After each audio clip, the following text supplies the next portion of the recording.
రాజంపేట నియోజకవర్గంలోని రాజంపేట మండల పరిధిలోని మందరం, నందలూరు మండల పరిధిలోని టంగుటూరు, ఆడుపూరు, ఒంటిమిట్ట మండల పరిధిలోని దర్జీపల్లి క్వారీలలో ఇసుక అక్రమ రవాణా భారీ స్థాయిలో జరుగుతుందని, అరికట్టాల్సిన గనుల శాఖ అధికారుల బ్యాంకుల ఖాతాలను ఏసీబీ అధికారులు వెంటనే స్తంభింపచేయాలని రాష్ట్ర మాజీ డైరెక్టర్, రాజంపేట నియోజకవర్గ టీడీపీ సీనియర్ నేత కొమరా వెంకట నరసయ్య డిమాండ్ చేశారు.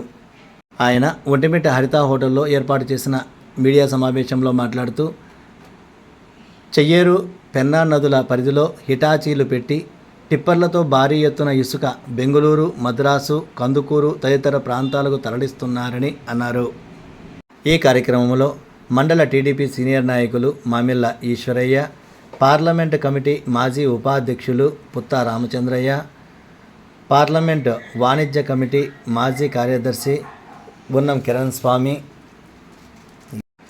ఒంటిమిట్ట మండలం టీడీపీ మాజీ అధ్యక్షులు పామూరు సుబ్రహ్మణ్యం, డాక్టర్ సెల్ మాజీ రాష్ట్ర కార్యదర్శి డాక్టర్ శివకుమార్, ఒంటిమిట్ట మండలం గంగపేరూరు నాయకులు కృష్ణారెడ్డి, పత్తి కృష్ణయ్య తదితరులు పాల్గొన్నారు. ఈరోజు ఆంధ్రజ్యోతి, ఈనాడు దినపత్రికల్లో ఇసుక మాఫియా గురించి ప్రముఖంగా వార్తలు రావడం జరిగింది. రాజంపేట నియోజకవర్గంలో జరుగుతున్న అనేక అక్రమాల గురించి వార్తలు వస్తున్నా స్పందించే నాయకుడు కానీ అధికారులు కానీ లేరు. చాలా దురదృష్టకరం ఇదే. వైఎస్ఆర్ ప్రభుత్వ హయాంలో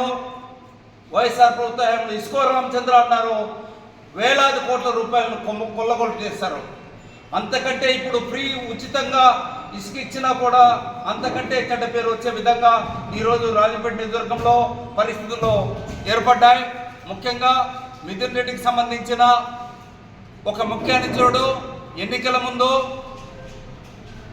తెలుగుదేశం పార్టీ కూటమిలో ఒక పార్టీలో చేరడం జరిగింది. తెలుగుదేశంలో కాదు. ఆ నాయకుడు ఈరోజు అతని ఆధ్వర్యంలో ఒక ముఠాగా ఏర్పడిన వైఎస్ఆర్ గ్రూప్ ఈరోజు రాజంపేట మండలంలోని మందరం, నందలూరు మండలంలోని టంగుటూరు, ఆడపూరు, ఒంటిమిట్ట మండలంలోని దర్జబల్ల తదితర గ్రామాల్లో ఇసుకను భారీ స్థాయిలో ఈరోజు టిప్పర్ల ద్వారా ప్రొక్లేన్ పెట్టి ఎత్తి బెంగళూరు, మద్రాసు, కందుకూరు ఇలాంటి ప్రాంతాలకు అమ్ముకుంటున్నారు. ఒక్కో ట్రాక్టర్ 1,50,000 రూపాయలు చేస్తూ ఉంది. మినిమం అంటే ఈ రాజంపేట నియోజకవర్గం నుంచి సుమారు 25 టిప్పర్ల ట్రాక్టర్లు ఇతర రాష్ట్రాలకు వెళ్తున్నాయి. చాలా బాధాకరం. భూగర్భ గనుల శాఖ అధికారులు మామూలు మత్తులో పడిపోయి నిద్రపోతూ ఉన్నారు. వీళ్ళ ఖాతాలను వెంటనే స్తంభింపజేయాలా, ఏసీబీ ఇందులో జోక్యం చేసుకోవాలా. వేలాది కోట్ల రూపాయలు ఇసుకను తరలిస్తున్నారు. చాలా దురదృష్టకరం.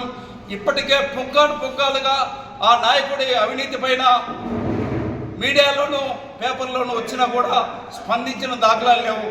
తెలుగుదేశం పార్టీకి వైఎస్ఆర్ పార్టీకి వచ్చిన కంటే విపరీతమైన చెడ్డ పేరు వస్తూ ఉంది. వెంటనే దీన్ని అరికట్టాలని చెప్పి పార్టీ అధ్యక్షునికి విజ్ఞప్తి చేస్తున్నా.